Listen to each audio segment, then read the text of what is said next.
Fala galera, mais uma vez aqui Caio e Cris e hoje para falar do segundo vídeo sobre proteção e superproteção dos pais, né, em relação aos filhos. Nesse vídeo em especial nós vamos falar sobre as características desse pai superprotetor para você que é pai se ligar se você está sendo ou não superprotetor e também os impactos que isso pode dar ao seu filho no decorrer da vida dele. Beleza? Então, para começar, eu como sempre adoro falar. Roda a vinheta.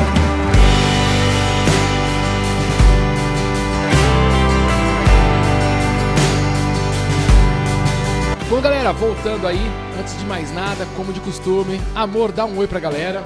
Oi, pessoal, tudo bem? Estamos aqui com a mesma roupa. Mas pra deixar claro que não é de um dia pro outro, estamos gravando, né, do mesmo momento, só tomamos o café agora aqui. Parte 1, parte 2, dá pra ser com o mesmo look, né? O máximo que a gente fez foi um xixizinho, né? Exato.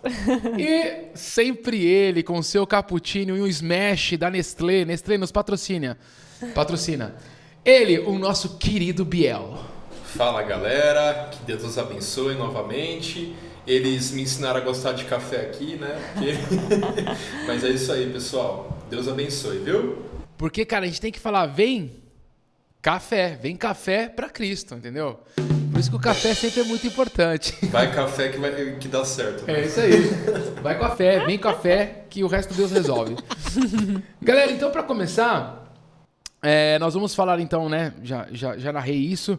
Sobre os pais superprotetor. Eu vou deixar a Cris conduzindo as características e eu vou sempre dando algumas pontuadas, porque acho que como psicólogo eu acho muito mais legal você trazer também essa sua vertente, as experiências, e a gente vai agregando algumas coisas aí. Pode ir, vai lá, amor. Nós vamos falar de 6 características, então, de um pai que é superprotetor.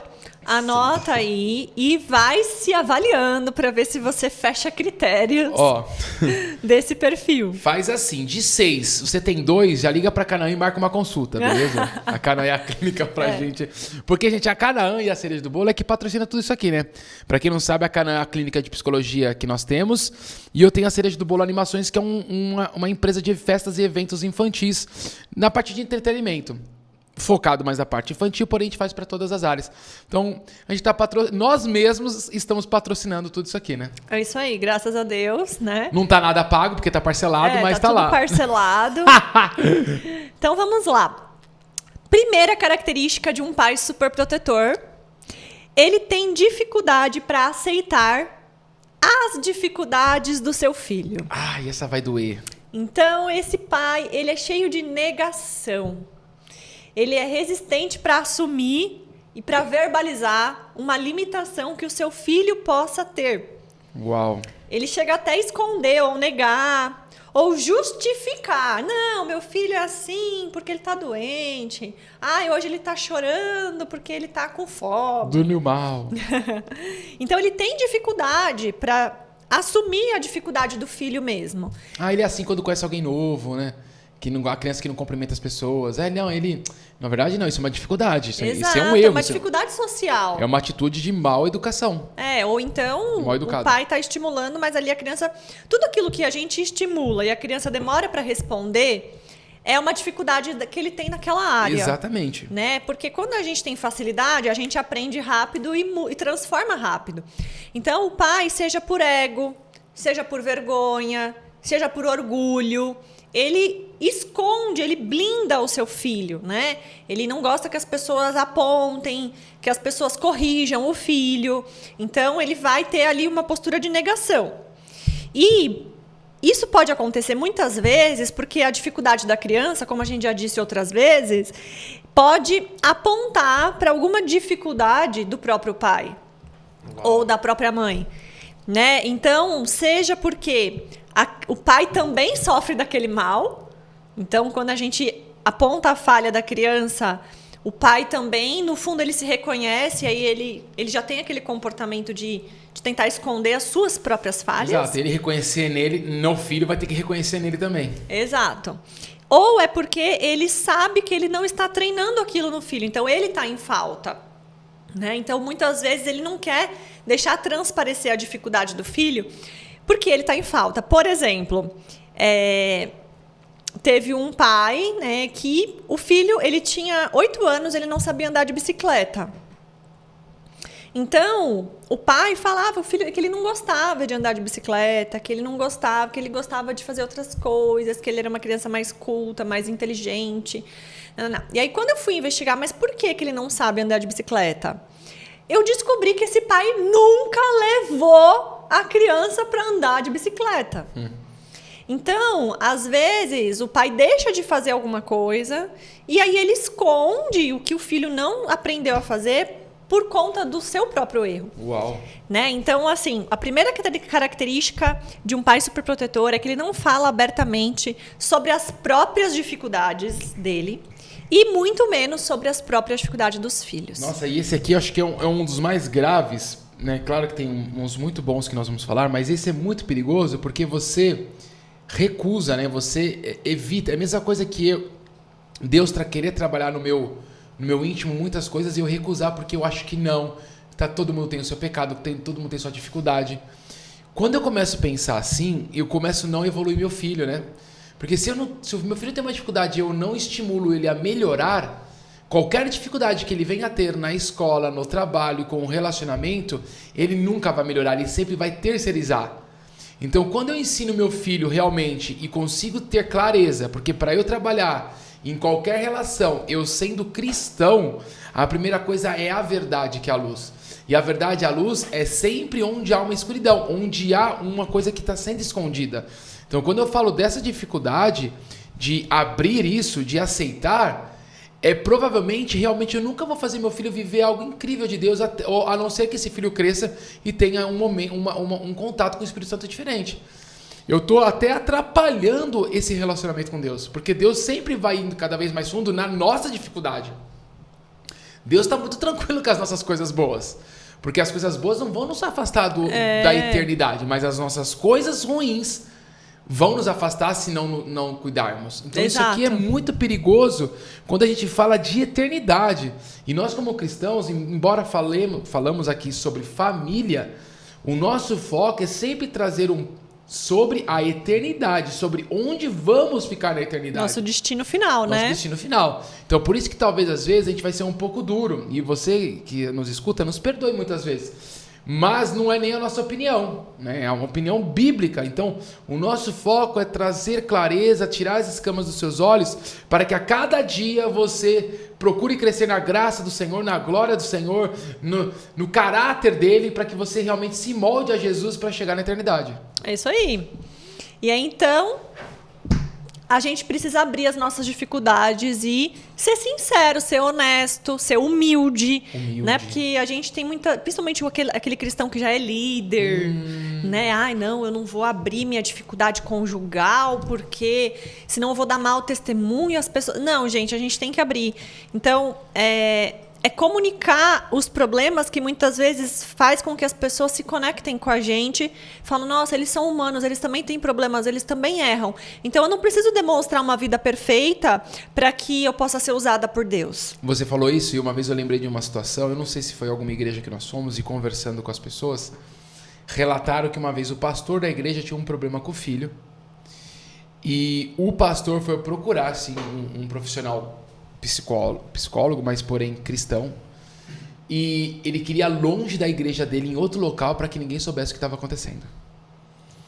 Cara, que tipo de família espiritual é essa? Que Exato. não consegue nem participar dos problemas que a gente vive no dia a dia. Jesus fala que os humildes serão realmente exaltados. Então, quando eu tenho essa questão do orgulho, eu entendo o que eu entendo, não concordando com essa pessoa, mas eu deixo de viver o milagre de Deus. Porque os milagres acontecem entre a minha família espiritual. Então, não estou falando que essa pessoa, nesse psicólogo, seja um psicólogo bom. Pode ser. Mas ele vai, com certeza, atrasar o processo de Deus nessa vida. Porque quando acontece algo com fulano Beltrano, não tem a ver com fulano Beltrano, tem a ver com quem está em volta dele. O trabalho de Deus nunca tem a ver com uma única pessoa, tem a ver com o reino de Deus. E o reino de Deus somos nós, a igreja. Sabe por quê? O problema é que esse evangelho da prosperidade, ele vem pregar que o filho de Deus não tem problema. O filho de Deus não sofre. Se ele sofre é porque ele não tem fé. Se ele está enfrentando um problema na casa dele, é porque ele não fez a campanha. Então, o problema é que a gente quer mostrar uma vida de mentira, Uma sendo vida de que mentira. na Bíblia, olha a vida dos seguidores de Jesus, né? O tanto de perseguição, o tanto de sofrimento, o tanto de problemas que eles viviam. Então, nós, como filhos de Deus, nós vamos viver problemas também. E eu preciso permitir que as pessoas que convivem comigo, orem por mim, intercedam, participem do meu problema. Isso é vida em comunidade. E a oração coletiva, ela tem um peso diferente. Tem um peso diferente. Bora pro tópico 2? Bora. Então, segunda característica de um pai superprotetor, ele esconde a verdade do filho para poupá-lo e para não machucá-lo. Esse também dói. Então, o pai não quer que o filho saiba da verdade para ele não sofrer. É o pai Pinóquio, né? Ele tem uma boa justificativa para mentir. Pra mentir. É o pai Pinóquio. Então, os pais estão se separando, mas ele não vai contar pro filho, porque o filho pode sofrer. Então, ele prefere que o filho perceba que tem coisas erradas Ai. do que sentar e conversar e explicar e assumir que errou, né? Ou um filho que tem um diagnóstico, ele fechou critérios para um diagnóstico clínico e o pai fala, não, eu não vou contar, porque eu não quero que meu filho seja rotulado. Na escola, tem pai que não deixa nem a gente contar para a escola que a criança tem um diagnóstico, com medo do filho ser rotulado, dos coleguinhas rirem. Isso é negação da verdade, da realidade. Isso não tem nada a ver com você querer ser discreto. Não, você está em negação. Você não aceitou o diagnóstico do seu filho, porque isso fere o teu ego. Nossa, meu filho com diagnóstico. E por isso você quer esconder e poupá-lo de algo que muitas vezes traria alívio e sentido para ele. Exato. E outra, né? Vamos lá. Se você tem uma doença, se você não sabe qual é a doença, você não sabe como tratar. Então, quando eu estou falando da questão educacional, qualquer processo na questão familiar, pais e filhos, quanto mais informação eu tenho, mais a gente vai andar em harmonia. Isso. Pode doer. E eu não estou falando que o pai não possa se incomodar com o diagnóstico, com alguma notícia. Porém... Nunca é fácil. E a gente falando mais para o âmbito cristão, gente, a nossa alegria não está nisso. É uma honra ter qualquer dificuldade para a gente poder glorificar o nome de Deus. É um aborto, é um filho com alguma deficiência, não importa, eu sei que é difícil. Porém, nós temos que ter muito claro, antes de tudo, que nós temos um Deus que tem um propósito na nossa vida. Então, quando eu ajo desse jeito, eu estou negando a paternidade de Deus. Exato. Então, assim, na verdade, esse pai, ele não quer frustrar o filho, ele não quer que o filho fique triste. Mas em contrapartida, bom, é que eu já vi, como eu dava aula, as psicólogas chegavam também cheias de dedos, porque os pais não queriam que a gente comentasse alguma coisa. Mas a criança, e eu tô falando da prática, tá, gente? Que você não tá sofrendo na escola. Mas na prática, o filho que não tem um diagnóstico, claro, para todos, ele sofre muito mais do que se ele tivesse. Porque na hora que ele tiver, vai ter uma zoeirinha logo de cara, pode acontecer. Mas com o tempo, todo mundo começa a se mover. E respeitar. E respeitar. E colaborar. Ainda mais no mundo de hoje, que tudo tem que ser respeitado. Tudo é bullying. Tudo é bullying. Então, assim, só que quando você não sabe, a criança sofre muito internamente, porque ela não consegue fazer as coisas, ela vai ficar atrasada. Então, ela sofre muito mais com essa negligência dos pais. O pai acha que está protegendo, mas não tá, porque o pai só vê quando a criança tá com ela. E é muito diferente o comportamento da criança frente aos pais. Exato, né? muito. E assim, eu costumo dizer para os pais assim, a sua criança, ela vai ter um rótulo. Porque todo mundo tem rótulo, gente. Ó o menino bagunceiro, ó o mal educado, ó o menino feliz, ó o menino bonzinho. Ó o gordinho. Gente, rótulo é normal. A gente olha para as pessoas e fala, Cris, quem? Aquela magricela? Aquela menina magrinha. Então, assim, são coisas que a gente... o seu filho vai ter um rótulo. Ou ele vai ter o título certo ou o errado. Ou ele vai ser o menino bobo. Ou ele vai ser a criança... Com alguma dificuldade mesmo, que tem uma dificuldade de atenção. Né? Então, a questão é, não vamos mascarar a verdade. A verdade é essa, vamos encarar, vamos trabalhar. Claro que a gente vai contar para a criança de acordo com a fase de vida que ela estiver preparada para fazer isso. A gente tem que ter sensibilidade, porque tudo hoje também virou CID, né? Problema de comportamento hoje virou diagnóstico. A gente tá louco para dar diagnóstico para as crianças, dar remédio para as crianças. Se eu espirro muito também, já tem um CID, a vida Já tem vai, um diagnóstico também, né? Então a gente tem que ter uma cautela nesse sentido. É a síndrome do espirro, e assim vai, né? Cada hora cria uma esfirra. Uma esfirra, né? Uma esfirra. Cada hora cria uma síndrome. Eu acho que eu tô ficando com fome. Um CID. E aí, gente, tem um ponto que os pais querem muito a felicidade dos filhos. A qualquer custo. Os pais, eu falo assim, os pais vão no consultório e falam assim pra mim, eu quero que meu filho seja feliz. Gente, tudo bem, ninguém quer que o filho seja infeliz. Eu quero que as pessoas que eu amo sejam felizes.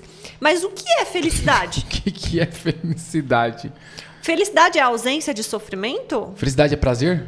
Felicidade é prazer, felicidade é ter satisfação, é ter as suas necessidades egoístas atendidas, né? Então, felicidade, gente, é a gente conseguir receber os recursos de Deus para enfrentar os nossos desafios, né? Para a gente se manter firme. Então, cuidado, porque querer a felicidade do filho acima de qualquer coisa atrapalha o processo pedagógico dele. Sim. Né? E aí vamos, então, para a terceira. O terceiro ele priva a criança das consequências de seus erros. Então, pai superprotetor, ele não aplica as consequências. Por quê? Por vários motivos, né? Primeiro, por dó. Ele pode ficar com dó, ele não leva... na hora que ele está nervoso, ele promete uma coisa, né? Promete um castigo, promete uma punição maior do que ele poderia sustentar e não cumpre por dó. Então, ele fala por impulso, né? Ou então, ele pode poupar a criança da consequência, porque aplicar a consequência dá trabalho. Exato. Quando eu vou aplicar uma consequência para o meu filho, eu vivo um pouquinho dessa consequência também.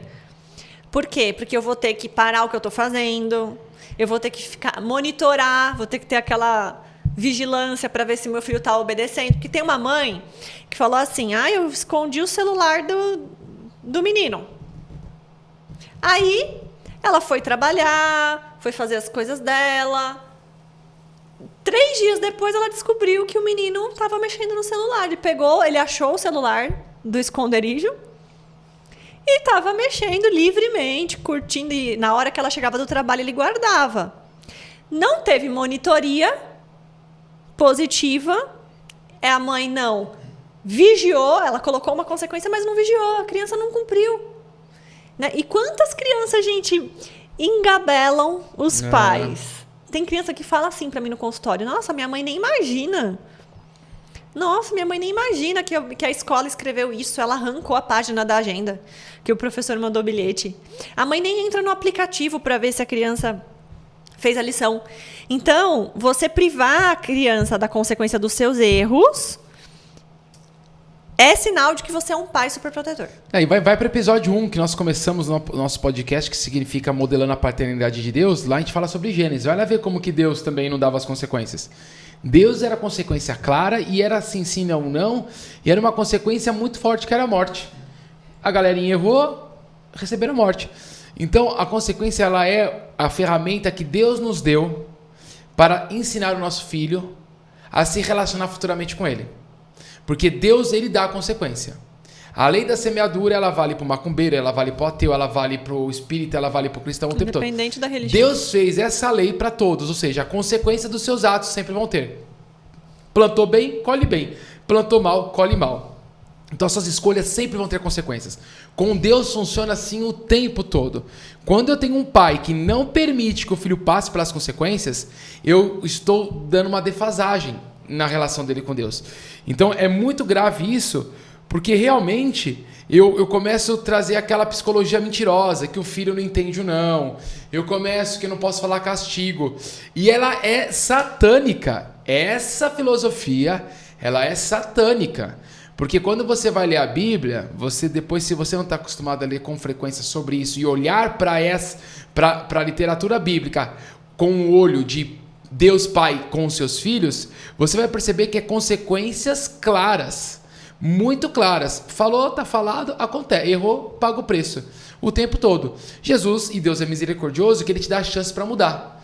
Então, a consequência está lá. Devido à consequência, você vai pensar se você vai errar ou não. Por isso que as crianças têm muitos problemas. Porque se a consequência fosse dada até os 3, 4 anos, muito firmes, gente, o que eu estou falando é verdade. Se você trabalhar firme com teu filho até 3, 4 anos, 5, eu não vou nem trazer a questão de 6, 7, onde trabalha o caráter, até um pouquinho menos.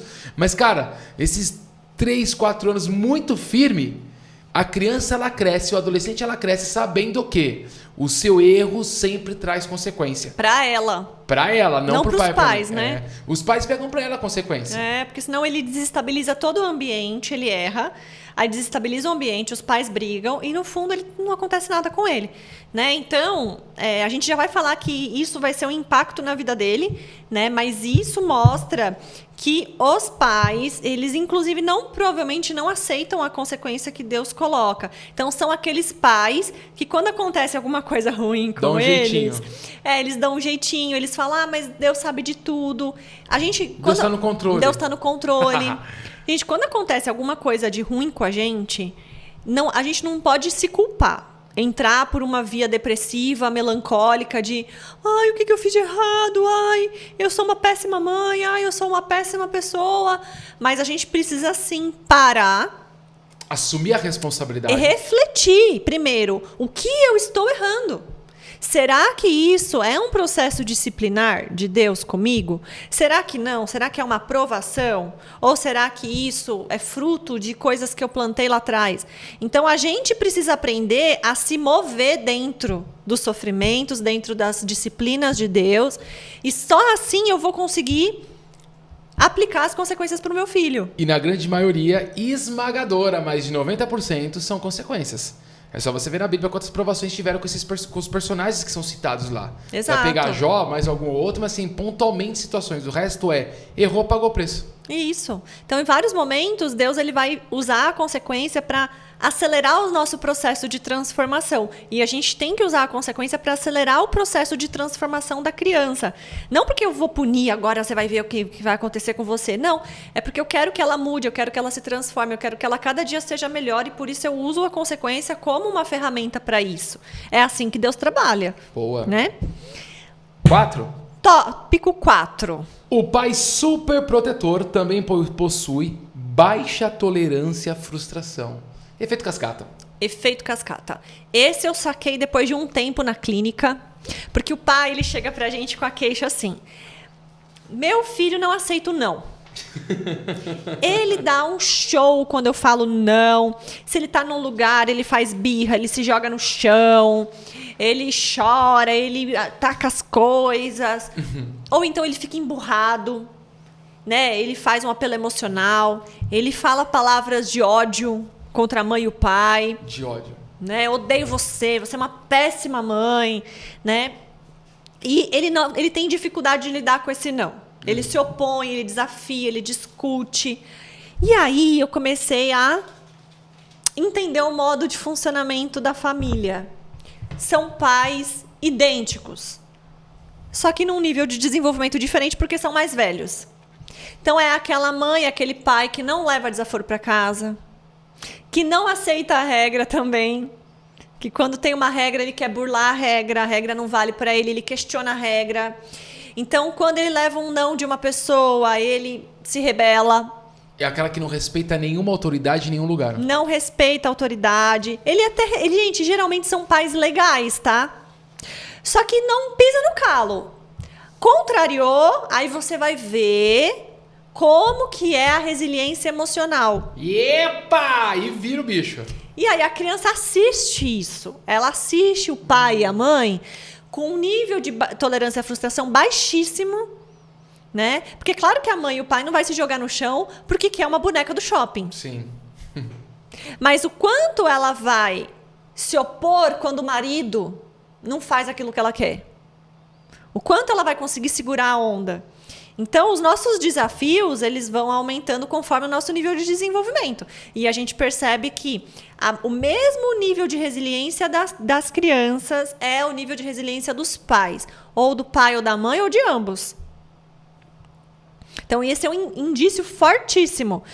Se você tem um filho opositor, que se opõe, que não aceita o não, Começa a refletir como você lida com as negativas que a vida te dá. Exercício para você, pai, que colocou o teu filho na terapia. Comece por você. Comece por você, porque qualquer terapia que você está colocando no teu filho, se você não mudar o ambiente dele, se você não mudar os valores, se você não mudar os costumes que hoje já tem na sua casa, não vai adiantar de nada.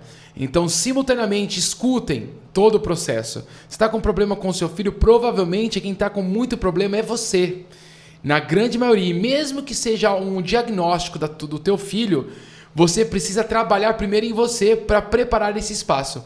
Então o que a gente vê muito com os pais é que os pais delegam 100% e não aceitam a opinião do profissional. Não aceitam a opinião de uma pessoa que está um líder espiritual, porque rebatem. Então a primeira coisa que eu digo para vocês de forma clara, e Deus está pedindo para vocês como pais, a aceitarem o processo de Deus na vida de vocês antes de vocês quererem exercer no papel na vida dos filhos de vocês. Vocês às vezes anseiam muito pela mudança do teu filho, mas esquecem da verdadeira mudança, até porque a salvação é individual. Nossa, perfeito. Então, assim, é bom, conselheiros, porque a gente não é obrigado a saber de tudo. Exato. Como que eu sei essas coisas? Porque eu estudei. Eu estudei 5 anos, depois foram mais 10 anos de clínica, além de ministério, né? Além daquilo que a gente exerce na igreja, a leitura de livros. Mas eu também não saberia essas coisas se eu não tivesse estudado. Então, a gente precisa, sim, aprender a recorrer às pessoas que estudaram, que conhecem. Mas com o objetivo de mudar primeiro. Porque se eu só levo o meu filho para terapia uma vez por semana e a minha vida continua 100% igual, não vai adiantar. Né? Você vai ter uma mudança de 2% na vida dele e isso vai ser praticamente insignificante. Uau. Vamos pro 5, amor? Vamos pro 5. O 5, o pai superprotetor geralmente sofre de ansiedade.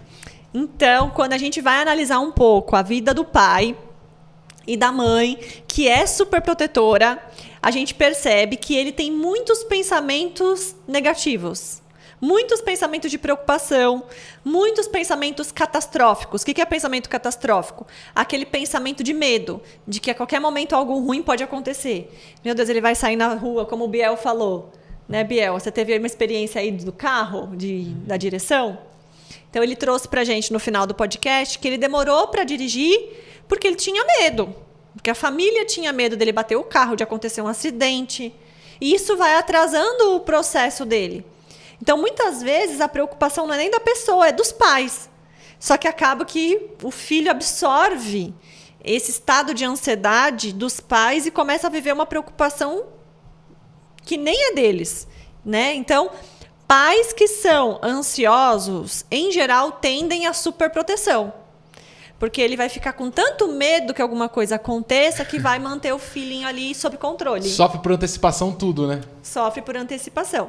Né? Ele priva o filho das experiências que trariam crescimento porque tem medo. Cara, e ansiedade é perigoso mesmo. É. Porque você acaba transformando uma criança... se você é ansioso, você realmente passa isso pro seu filho, provavelmente. Não tem como. E a ansiedade, você deixa de viver o presente, né? Que é o que Deus está preocupado com a sua mudança agora, para você viver no futuro. Você já se preocupa no futuro, você se preocupa mais com o resultado do que com o processo. O ansioso nunca quer passar pelo processo. O ansioso, ele não quer passar pelo processo, mas ele quer o resultado do processo correto. Isso. Só que ele tenta vários caminhos errados. É. E aí o que acontece é que ele foca tanto no medo que ele deixa de fazer aquilo que Deus espera dele. E acha ruim que não está acontecendo as coisas boas, mas ele não fez nada por aquilo. É. Então, assim, exemplos claros, por exemplo, as crianças, elas não foram projetadas para ter medo de coisas que se referem ao universo do adulto. A não ser que essa criança tenha passado por algum trauma, alguma experiência muito difícil. Mas uma criança que tem medo de ter acidente de trânsito não é normal. Não é normal. Não é esperado. A criança, ela tem que ter medo do quê? De tirar nota baixa na escola. De cair de bicicleta. De o amiguinho novo não gostar dela, porque tem a ver com uma realidade de ela pode ser aceita ou não. Tem que ser algo da realidade dela. Tem que ser algo da realidade dela. Se a criança está se preocupando com coisas demais, igual às vezes a criança chega e chora com medo do pai perder o emprego. Gente, a criança não foi projetada para ficar com medo de faltar recurso financeiro. Nossa, que insight legal para os pais analisarem os medos que estão ocorrendo dentro de casa, né? Porque se o medo for fora da realidade da criança, você, pai, colocou esse medo nele. Olha, ele está ouvindo, ele tá vendo, na verdade, a sua comunicação não verbal. Exato. Porque por mais que você não fale, você demonstra. Ok. Às vezes escuta uma conversa. Escuta uma conversa, você acha que o teu filho não está ouvindo, ele está lá só absorvendo o conteúdo de medo, o conteúdo de insegurança, o conteúdo de falta de confiança em Deus, o conteúdo da falta de confiança na proteção de Deus, e ele está absorvendo tudo isso para dentro dele. Aí, consequentemente, daqui a pouco ele tem dificuldade na escola, ele começa a ter comportamentos regressivos, que a gente fala. Muito bom. Uma criança volta a fazer xixi na cama, volta a querer dormir com os pais à noite, volta a ter medos que ela já nem tinha mais. Então, cuidem, pais, do estado emocional e espiritual de vocês, porque a ansiedade vai fazer vocês superprotegerem os filhos. Forte, hein? Tópico 6. Pai superprotetor é centralizador e tem dificuldade para treinar o filho. Nossa, que duro, hein? É duro, porque uma das características do pai é ser treinador. Ele está treinando. A família é um ambiente de treinamento, né? Deveria, né? Deveria. Ele deveria aprender como deve ser um homem, como deve ser uma mulher, como é o funcionamento de um casal, como deve ser a dedicação para o trabalho, como deve ser a dedicação para o reino, né? Então ele tem que ter modelos ali e desde macros até micro da atividade do dia a dia. Como que lava uma louça, como que arruma uma cama, né? Como que eu faço um planejamento? Agora, o pai que é super protetor, ele centraliza tudo nele e ele não treina o filho. Ou seja, ele serve o filho o tempo todo. Ele acaba servindo o filho o tempo todo. Por isso que é muito comum a gente ver um pai super protetor sobrecarregado, cansado. Porque ele tem os 3 filhos, o marido e a mulher, né? E tá cansada, porque faz tudo por eles. É que eu falo, mas menina, por que você tá dando comida na boca do seu filho de 3 anos? É. Ai, não, porque depois ele derruba, e depois eu que tenho que limpar. Não. Faz os momentos. Ele come, ele limpa, você vai fazer a geral? Vai. Né? Vai dar trabalho? Vai. Vai demorar mais tempo? Vai. Mas você tá treinando, e quanto antes ele aprender, antes você sai de cena. E você descansa. É como você ter um funcionário na equipe. Se você é um chefe, um líder centralizador, você vai querer fazer tudo. Você vai fazer coisas pequenas. Você vai fazer coisa que um estagiário poderia fazer. Agora, se você é uma pessoa que se dedica tempo para treinar, não faz as coisas sozinho, sempre faz as coisas importantes com alguém, sempre dedica parte do seu tempo na agenda para treinar, daqui a pouco você consegue ir para o estratégico e os seus funcionários tocarem o operacional. E aí, trazendo para o reino, na questão da casa, essa é a multiplicação que Deus quer que você faça. Treinar é treinar alguém para algo. Então, eu multiplico aquilo que eu tenho de Deus na vida do meu filho. Então eu preciso, como pai, ser um treinador multiplicador de dons, de talentos, de disposição, de exemplos, de ensino. Né? O que a gente está fazendo sobre provérbios é isso. Eu preciso multiplicar aquilo que eu sei na vida do meu filho. Então eu preciso me encher o tempo todo e treinar meu filho. E os pais realmente eles abandonam o treinamento, né? Abandonam. Porque não é difícil treinar, dá trabalho. Mas difícil não é. Não é. Até porque quando a criança tem até uns 6 anos, ela vai fazer tarefa sem perceber que ela está fazendo tarefa. Ela vai ajudar a estender a roupa, ela vai ajudar a lavar a louça, ela vai ajudar a cozinhar, sem perceber que ela está ajudando. Daqui a pouco ela se liga e ela percebe que aquilo é uma tarefa de casa que é chata. Mas se o pai fazer desse ambiente de treinamento um ambiente gostoso, agradável, a criança ela vai sendo envolvida na rotina e ela vai incorporando aquele dia a dia, e quando ela crescer aquilo vai ser natural para ela. Aí não vai se revoltar com o chefe, querer processar chefe porque trabalhou muito. Que tá sendo explorado. Que tá sendo explorado. Aí o namorado, aí fala do abuso, que nem abuso tem, assim, quem tem abuso, ok, mas a maioria, assim, a gente escuta algumas coisas que fala assim, meu Deus, gente, isso aí é você que nunca teve na vida a vida real. A vida real, ela é dura, ela é difícil, você tem que respeitar a autoridade, você não tem que concordar o tempo todo. E a Bíblia fala algumas coisas que você tem que acatar sobre a autoridade. Então, nos relacionamentos, você abrir mão, às vezes, de estar certo, mas em prol da paz, da unidade de alguma coisa. Então, são pessoas... Quando você treina o seu filho a se preocupar mais com o dever dele do que com o direito. Isso. Quem não treina, futuramente o filho está preocupado com o direito. E tem o outro lado, né? Tem pai que faz isso demais, centraliza tudo pra se ser muito importante pro filho, né? Pra ser indispensável pro filho. Exato, porque aí o filho vai, tipo, amar o pai de uma forma, assim, dependente o tempo todo. Isso é grave por quê? Porque quando acontece isso, provavelmente o pai ou a mãe está deixando de fazer algo por alguém por causa do filho e está ensinando o filho que o tempo todo alguém tem que servir ele. E, na verdade, o cristianismo é ao contrário. Melhor dar do que receber. E eu vim para servir. Jesus nos ensina assim. Então, quando eu crio esse filho, eu não ensino ele desde cedo a servir. Por isso que ele tem dificuldade de pagar alguma coisa para alguém. Por isso que ele tem dificuldade de ser generoso. Por isso que ele tem dificuldade de abrir um tempo para alguém. Por isso que ele não vive o evangelho. Ele acredita em Jesus, ele é simpatizante de Jesus, mas quando a gente fala da prática, de você doar o que você tem, você prefere guardar o dinheiro para fazer uma viagem, para comprar alguma coisa, deixar o dinheiro para você do que você presentear e ser generoso com alguém. Muitas vezes a generosidade é você facilitar a vida do outro, ou então você honrar a vida do outro de quem está te honrando. Sim. Então eu vejo que hoje as pessoas elas têm essa dificuldade, porque o verdadeiro treinamento é treinar o filho a servir, a ser independente em algumas questões de vida, autônomo na sua infância. Alcançar o seu potencial, porque Deus deu um potencial para cada um. Mas o principal é treinar o filho a ser um instrumento de Deus para aquelas vidas.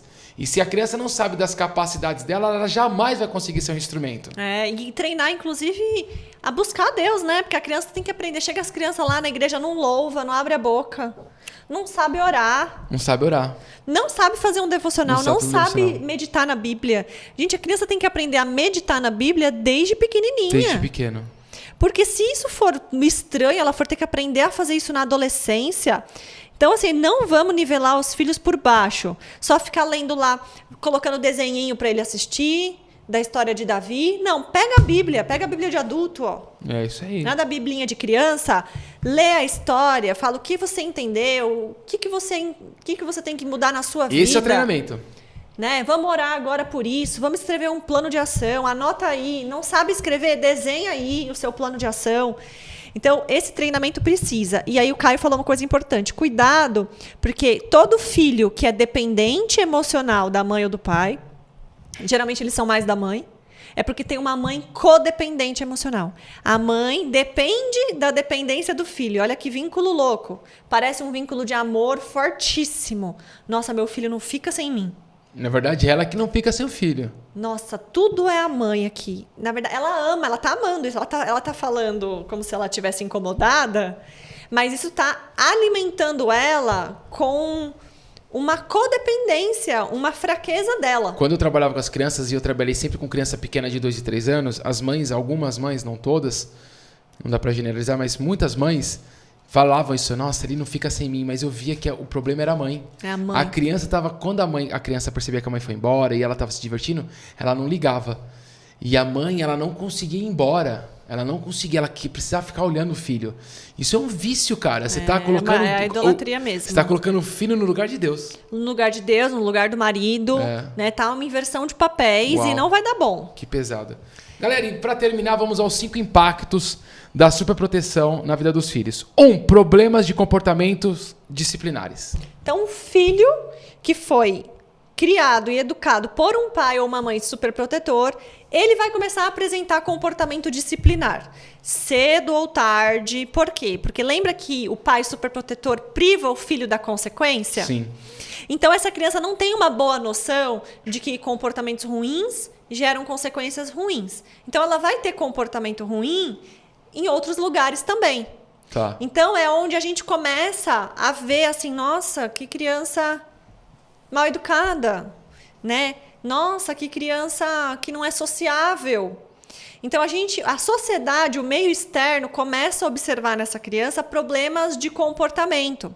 E aí, quando a gente vai conhecer o pai, a gente vê que são pais que privaram demais os filhos das consequências. Ótimo.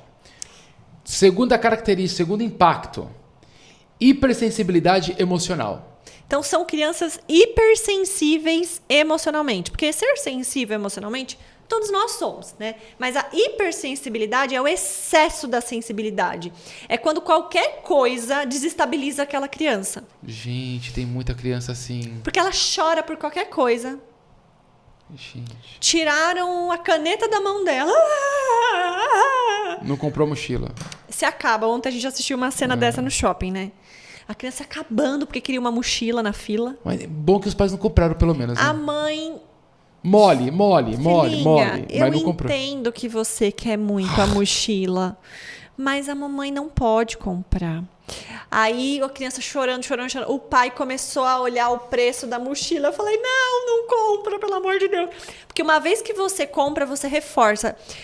Ceder é falar para a criança, continue com esse comportamento. Que dá certo. Se jogue na fila, no chão, porque é assim que você vai conseguir as coisas na sua vida. Então, a hipersensibilidade, a criança que chora por tudo, que tudo se sente ofendida, que tudo fica triste, ela tem o coração de cristal. E ela faz muito isso, porque na hora que ela faz isso, os pais chegam perto, tomam conta dela, pegam no colo. Isso. É os pais mais frouxos que tem, né? Isso.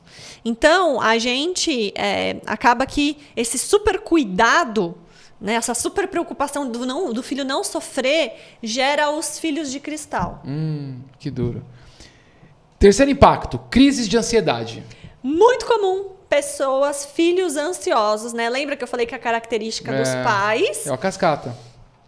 superprotetores é a ansiedade? Crianças ansiosas, geralmente, de duas uma. Ou elas têm pais que, de alguma forma, estão sendo negligentes, e aí o medo do abandono, o medo da rejeição, a carência emocional, né, faz com que ela fique ali ansiosa, desenvolva sintomas de ansiedade, ou os pais superprotetores também, porque como essa criança ela fica muito tempo com o pai ou com a mãe, ou o pai e a mãe resolve tudo para ela, quando ela está fora, longe desses pais, ela vai se sentir insegura.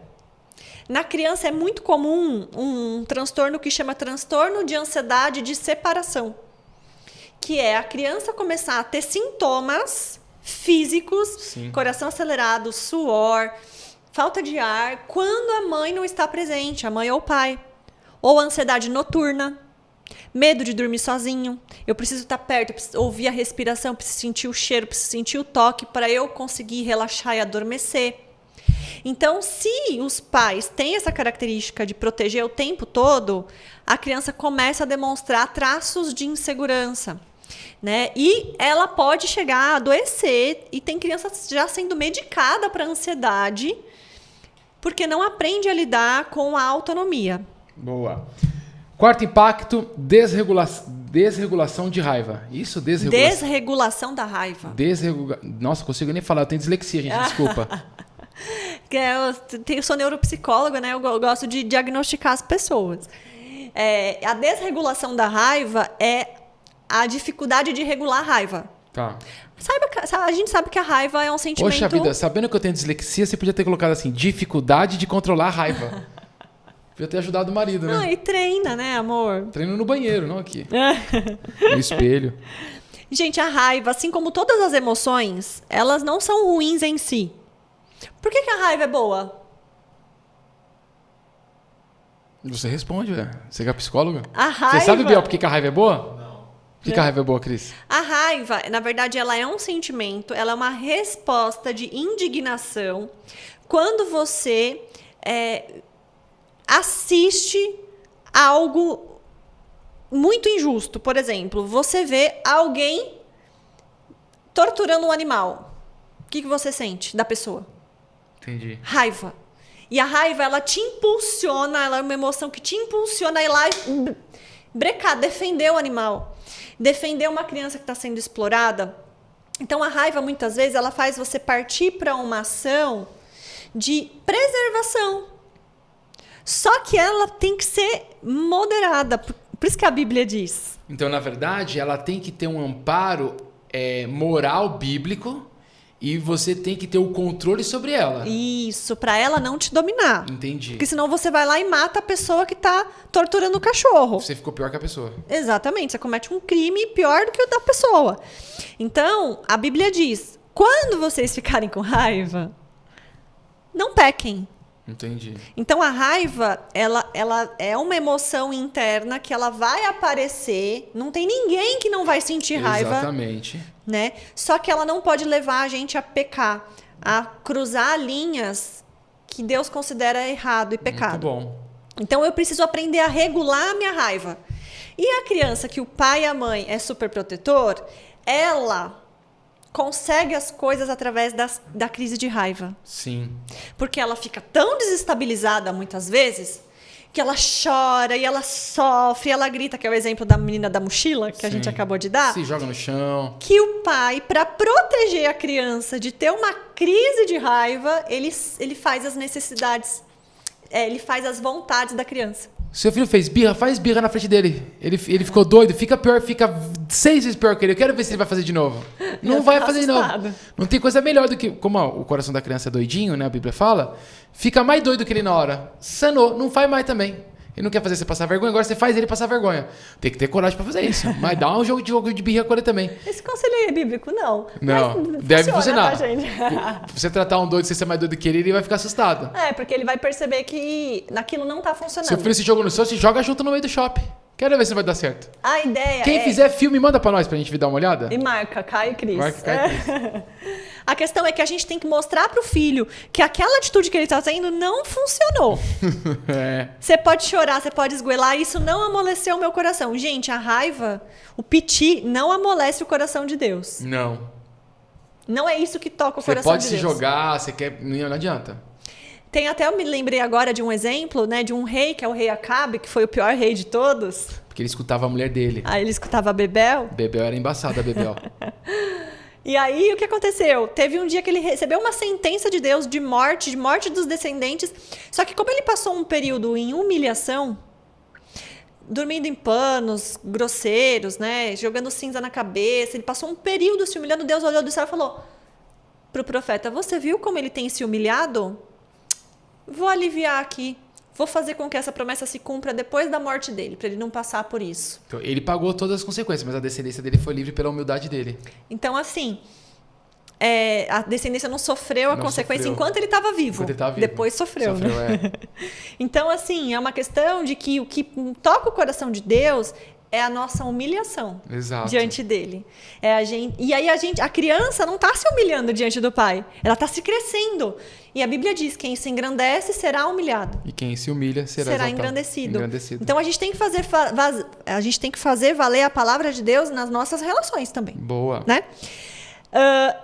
O quinto, impacto, redução da autonomia ou dependência física e emocional dos pais. Então, quando a gente vê uma criança que já poderia fazer uma coisa sozinha e não faz, ela tem uma redução no nível de autonomia dela. A gente olha e fala, nossa, mas é uma criança grande desse jeito, não corta a própria comida com a faca, não aprendeu a usar a faca, ela depende de alguém. Nossa, mas essa criança não ora ainda, grande desse jeito, com vergonha para orar. Né? Então, sempre que a gente vê uma criança que a gente fica, nossa, não faz isso ainda, é porque provavelmente ela teve pais super protetores. Nossa, aquela criança que não pode chupar um pirulito, uma baladura, que a mãe vai chupar antes. É aquela criança que vai jogar bola com a amiguinha, acontece alguma coisa, a mãe se envolve no meio. Vai lá tirar satisfação com o professor. Satisfação com o professor. Com os próprios amiguinhos. Com os próprios amiguinhos, o ministro da sala, aquele pai que não tem maturidade nenhuma para ensinar o filho a passar por aquilo, né? Ele quer resolver pelo filho. De instruir, né? O filho a passar pelos próprios conflitos. O pai deve ser um instrutor da criança, ele precisa instruir o tempo todo. Quando o seu filho passa por uma situação, vamos lá, gente, ó. Quando o teu filho passa por uma situação onde ele não soube agir, mostra a tua falha em não ensinar. Então aquilo que teu filho está passando é porque você não o preparou para aquilo, certo? Então você precisa o tempo todo preparar ele para coisas que ele não está vivendo. Isso. A falha está em você, não no teu filho. Então a melhor forma que você tem de fazer é ensiná-lo o tempo todo na palavra, nos princípios, antecipar coisas, porque você já passou por aquilo muitas vezes. Então você sabe de muita coisa que vai acontecer com ele. Então você precisa o tempo todo ensinar coisas que vão acontecer. Porque quando chegar, ele vai lembrar daquilo que tu ensinou. Em Provérbios fala muito isso. Ele vai buscar na memória um exemplo que ele viveu já, parecido com aquele. E aí, esse é o trabalho do Espírito Santo, que habita em nós. Então eu, como pai, alimento ele com a verdade, ensino o tempo todo. Quando meu filho, mesmo novo, está envolvido em uma situação, o Espírito Santo lembra aquilo que foi ensinado. Traz a memória, né? É isso. Então, é isso. Então, se o seu filho tem apresentado alguns desses 5 impactos no dia a dia, na personalidade, pode ser um sinal de que você tem sido um pai ou uma mãe super protetora. Galera, esse foi então o nosso fim sobre esse assunto. Muito rico, na minha opinião, assim, de conteúdo de forma prática para os pais. Eu acho que vai ser muito proveitoso. Espero que vocês gostem, comentem, curtam, divulguem para os amigos, para quem é pai, Ministério Infantil. Isso é muito legal, vai ajudar muita gente e ajuda em especial a levar a palavra de Deus para os amiguinhos aí, né? Exato, porque o povo de Deus está perecendo, né, por falta de conhecimento. Vamos nos motivar para a gente chegar firme e forte na eternidade. Amém. Biel, dá um tchau pra galera. Galera, fique com Deus. Tchau, até o próximo episódio. Tamo junto. Um beijo, galera. Fiquem com Deus. Valeu!